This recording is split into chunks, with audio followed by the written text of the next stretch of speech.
She stood near the counter with her hands clasped so tightly her knuckles had gone white, as if holding herself together required physical effort.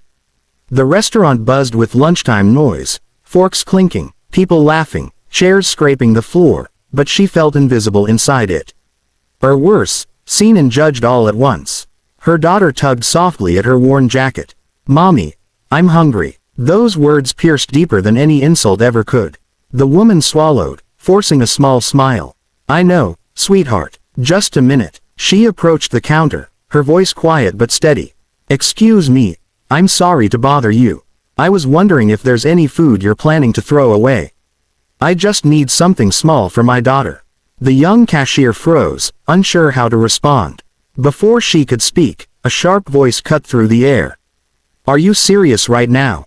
The manager stepped forward, his tie slightly crooked, lips curling in disgust as he looked the woman up and down. Her scuffed shoes, faded jeans, the child clinging to her side. "This isn't a shelter," he said loudly enough for nearby tables to hear. "Customers are trying to eat." The woman's face flushed. "I understand. She hasn't eaten since yesterday. I'm not asking for money." A few heads turned. Someone coughed awkwardly. No one spoke up. The manager let out a laugh, short and cruel. "That's always the story. You people come in here trying to guilt everyone. If you can't afford food, maybe you shouldn't be dragging a kid around." Her daughter shrank closer, eyes wide. "Please," the woman whispered. "Don't speak like that in front of her." "Oh, I'll speak however I want," he snapped. "Now get out before I call security." What he didn't know, what he couldn't see from where he stood, was the man seated in the corner booth behind a tinted glass partition. Dressed simply, no suit, no entourage, he looked like any other customer quietly eating his lunch. But this was the CEO. He had founded the restaurant chain 20 years ago, starting with one tiny location and a stubborn belief that businesses should treat people with dignity. Today, he was visiting locations unannounced, wanting to see the truth, not the polished version managers prepared for inspections. And right now, his jaw was clenched. He watched the woman bend down to her daughter's level, whispering something meant to soothe, though her hands trembled. He saw the child's lip quiver as tears threatened to fall. The manager crossed his arms, clearly enjoying the power he held. 5 seconds, he said. "Then you're gone." That was enough. The CEO stood up.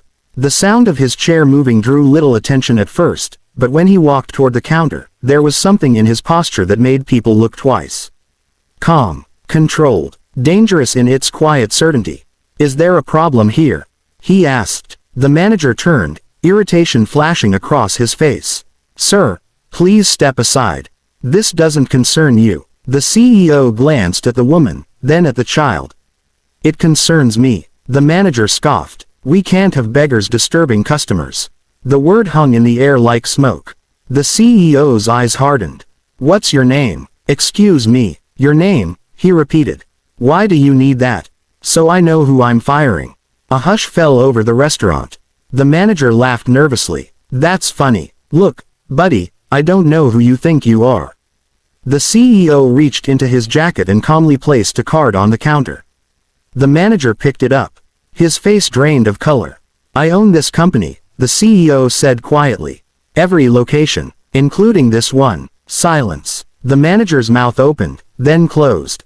"Yes, sir. I was just enforcing policy." "What policy?" the CEO asked. "The one that says humiliating a hungry child is acceptable." "I didn't. You mocked her," the CEO cut in. "You raised your voice. You called her a beggar." He turned to the woman. "Ma'am, I'm so sorry you were treated this way." Her eyes filled with tears, not from humiliation now, but from shock. "I didn't mean to cause trouble."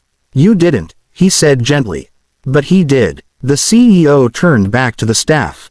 "I want a full meal prepared. Whatever she and her daughter want.